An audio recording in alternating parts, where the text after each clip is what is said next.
ਨਾਲ जुड़ी हुई ਵੱਡੀ खबर तो बॉयफ्रेंड ही निकलिया हिमानी का कातल। पुलिस ने मुलजम बॉयफ्रेंड ਨੂੰ गिरफ्तार कर लिया। हिमानी के घर ਦੇ ਵਿੱਚ ही इस पूरी कतल की वारदात ਨੂੰ अंजाम दिता गया बॉयफ्रेंड के ਵੱਲੋਂ। फिर लाश ਨੂੰ सूटकेस ਦੇ ਵਿੱਚ ਲੈ ਕੇ ਗਿਆ। मुलजम के ਕੋਲੋਂ हिमानी का मोबाइल ਤੇ ज्वैलरी भी बरामद हुई है। शुरुआती जांच ਦੇ ਵਿੱਚ मुलजम ने अपना जुर्म ही कबूल कर लिया। काफ़ी समय तो हिमानी ਦੇ ਨਾਲ रिलेशन ਦੇ ਵਿੱਚ ਸੀਗਾ मुलजम। बहादुरगढ़ ਦੇ ਇੱਕ ਪਿੰਡ ਦਾ जो कि रहने वाला दस्सिया जा रहा है। तो इस केस ਦੇ ਵਿੱਚ ਇਹ ਵੱਡੀ ਕਾਮਯਾਬੀ ਪੁਲਿਸ ਨੂੰ ਹਾਸਲ ਹੋਈ ਹੈ। ਵੱਡਾ ਖੁਲਾਸਾ ਹੋਇਆ ਹੈ। ਹਰਿਆਣਾ ਦੇ ਹਿਮਾਨੀ ਮਰਡਰ ਕੇਸ ਦੇ ਵਿੱਚ ਆਖਰਕਾਰ ਬॉयफ्रेंड ਜੋ ਕਿ ਹਿਮਾਨੀ ਦਾ ਕਾਤਲ ਨਿਕਲਿਆ। ਪੁਲਿਸ ਦੇ ਵੱਲੋਂ ਮੁਲਜ਼ਮ ਬॉयफ्रेंड ਨੂੰ ਗ੍ਰਿਫਤਾਰ ਵੀ ਕਰ ਲਿਆ ਗਿਆ ਹੈ ਅਤੇ ਜੋ ਖੁਲਾਸਾ ਹੋਇਆ ਕਿ ਹਿਮਾਨੀ ਦੇ ਘਰ ਦੇ ਵਿੱਚ ਹੀ ਬॉयफ्रेंड ਦੇ ਵੱਲੋਂ ਕਤਲ ਦੀ ਵਾਰਦਾਤ ਨੂੰ ਅੰਜਾਮ ਦਿੱਤਾ ਜਾਂਦਾ। ਫਿਰ ਉਸ ਦੀ ਲਾਸ਼ ਨੂੰ ਸੂਟਕੇਸ ਦੇ ਵਿੱਚ ਰੱਖਿਆ ਜਾਂਦਾ ਕਿਉਂਕਿ ਇੱਕ ਸੂਟਕੇਸ ਦੇ ਵਿੱਚ ਹਿਮਾਨੀ ਦੀ ਲਾਸ਼ ਜੋ ਕਿ ਪੁਲਿਸ ਨੂੰ ਬਰਾਮਦ ਹੋਈ ਸੀ। इसे खबर ते होर ज़रा जानकारी साडे सहयोगी तरिंदर चौधरी जुड़ चुके हैं। तरिंदर, आखिरकार हिमानी मर्डर केस दे विच वड्डी गिरफ्तारी, वड्डा खुलासा, बॉयफ्रेंड दे वल्लों ही उसका कत्ल कर दिता गया, की कोई जानकारी?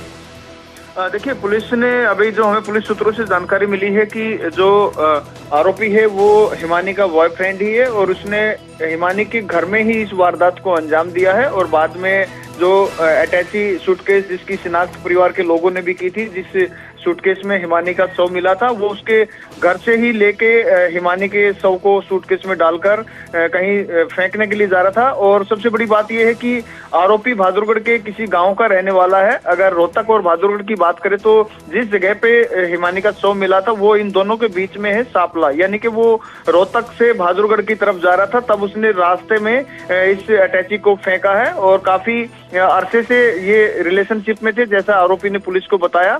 फिलहाल पुलिस इस पूरे मामले की गहराई से जांच कर रही है और आज दोपहर तक शायद इस पूरे मामले का खुलासा कर देंगे कि आखिर कौन सी वजह रही जिसमें आरोपी ने हिमानी की हत्या करके उसके शव को सूटकेस में डालकर फेंक दिया। तो कई सवाल ऐसे हैं जिसका जवाब पुलिस को भी देना है, क्योंकि जिस तरीके से वारदात को अंजाम दिया गया था और आसपास के लोगों से भी पुलिस ने बात की तो ये भी बताया गया था कि घर में 2-3 दिन से हिमानी नहीं थी। लेकिन जिस तरीके से आरोपी ने बताया कि उसने हिमानी के घर में इस वारदात को अंजाम दिया, तो इसको लेकर भी संशय है कि आखिर आस पड़ोस के लोगों को क्यों नहीं पता लगा कि घर के अंदर कोई है या नहीं है। और 2 दिन पहले ही हिमानी ने अपनी मां को फोन करके ये भी कहा था कि मैं 2 दिन किसी शादी में जा रही हूँ, इसलिए फोन मत करना और टेंशन भी मत लेना। आखिर हिमानी ने ऐसा क्यों कहा? क्योंकि आमतौर पर फोन तो उठा ही सकते हैं, ऐसा नहीं है कि भी फोन करने से भी अपनी मां को उसने मना कर दिया था। तो बहुत सारे सवाल है कि इन दोनों के बीच में कितने लंबे से अरसे से बातचीत चल रही थी। और एक एंगल और आया है इस बीच में कि ब्लैकमेल की भी बात पुलिस की तरफ से बताई गई है कि दोनों के बीच में ब्लैकमेलिंग का भी चल रहा था काफी लंबे अरसे से। इसको लेकर भी इनके बीच में झगड़ा होता रहता था। और आरोपी ने इस वारदात को क्यों अंजाम दिया, कि उस रात क्या हुआ था, क्या बातें हुई थी जो इस तरह का कदम उसने उठाया। तो बहुत सारे सवाल है और दोपहर तक शायद रोहतक पुलिस एक प्रेस कॉन्फ्रेंस करेगी जिसमें इस पूरे सवालों का खुलासा होगा।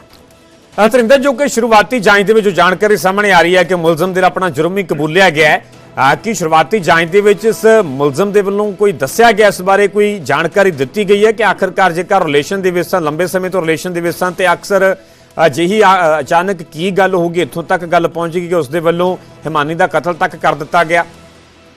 देखिए, पैसों का लेन देन सामने आया है। जो फिलहाल तक की जो जानकारी हमें मिली है, कुछ पैसों का विवाद था इन दोनों के बीच में, पैसे लेने देने का, और इसको लेकर ये ज्यादा झगड़ा हुआ था। और पुलिस को उसने बताया भी है कि कितने लंबे अरसे से इन दोनों का आपस में एक दूसरे के साथ पैसे का लेन देन भी था। और किसने किसको पैसे दिए ये तो पुलिस ऑफिशियल बताएगी, लेकिन हमें जो जानकारी मिली है कि उस लड़के से हिमानी पैसे मांगती थी और इसको लेकर इन दोनों के बीच में झगड़ा लगातार बढ़ता जा रहा था और विवाद काफी हद तक पिछले काफी अरसे से इनके बीच में बढ़ गया था। और हो सकता है कि उसी बात को लेकर इन दोनों के बीच में झगड़ा हुआ तनाव हुआ हो, जिसके बाद इस वारदात को अंजाम दिया गया है। तो फिलहाल पुलिस जांच कर रही है और पुलिस को बहुत से सवालों के जवाब भी मिल गए हैं जो अभी पब्लिक के सामने भी आएंगे। पुलिस प्रेस ब्रीफिंग करेगी जिसमें इन सब बातों की जानकारी देगी।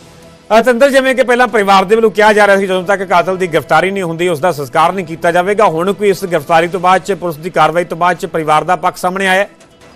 हाँ, देखिए कल परिवार के लोग पहुंचे थे और उन्होंने पहले तो कांग्रेस पार्टी पर आरोप लगाया कि हमारे से परिवार के लोगों से किसी भी नेता ने संपर्क नहीं किया है। तो ये उनकी थोड़ा सा दुख भी कह सकते हैं, क्योंकि एक कोई सक्रिय कार्यकर्ता के तौर पर पिछले 10 साल से किसी पार्टी में राजनीति कर रही हैं और जो सीनियर लीडर्स हैं अगर बात नहीं करते तो लाजमी है कि परिवार का आक्रोश होगा। लेकिन उसके बाद शाम को कांग्रेस पार्टी के 2 विधायक परिवार के लोगों से भी मिले थे और कल शाम को पोस्टमार्टम हो गया था, लेकिन देर होने के चलते उसका अंतिम संस्कार नहीं किया गया। आज शायद वहां से इसकी बॉडी को लेकर जाएंगे और इसका पोस्टमार्टम भी होगा और पुलिस पूरे मामले का खुलासा भी करेगी कि आखिर किस तरीके से आरोपी ने इस पूरी वारदात को अंजाम दिया है। और सबसे बड़ी बात यह कि पुलिस का कहना है कि फिलहाल एक आरोपी ही इस मामले में उन्होंने गिरफ्तार किया है और शायद अकेले ने ही इस पूरी वारदात को अंजाम दिया है, लेकिन बाकी और भी कोई शामिल हो सकते हैं, ये तफ्तीश में पता चल पाएगा। ठीक है तरिंदर, पूरी जानकारी ਲਈ ਬਹੁਤ ਧੰਨਵਾਦ। ਹਰਿਆਣਾ ਦੇ ਹਿਮਾਨੀ ਮਰਡਰ ਕੇਸ ਦੇ ਨਾਲ ਜੁੜੀ ਇਹ ਵੱਡੀ ਖਬਰ ਹੈ। ਬॉयਫ੍ਰੈਂਡ ਹੀ ਹਿਮਾਨੀ ਦਾ ਕਾਤਲ ਨਿਕਲਿਆ, ਜਿਸ ਨੂੰ ਕਿ ਪੁਲਿਸ ਦੇ ਵੱਲੋਂ ਗ੍ਰਿਫਤਾਰ ਕਰ ਲਿਆ ਗਿਆ। ਬਕਾਇਦਾ ਪ੍ਰੈਸ ਕਾਨਫਰੰਸ ਕਰਦੇ ਵਿਸਤਾਰ ਦੇ ਨਾਲ ਜਾਣਕਾਰੀ ਪੁਲਿਸ ਦੇ ਵੱਲੋਂ ਸਾਂਝੀ ਕੀਤੀ ਜਾਵੇਗੀ।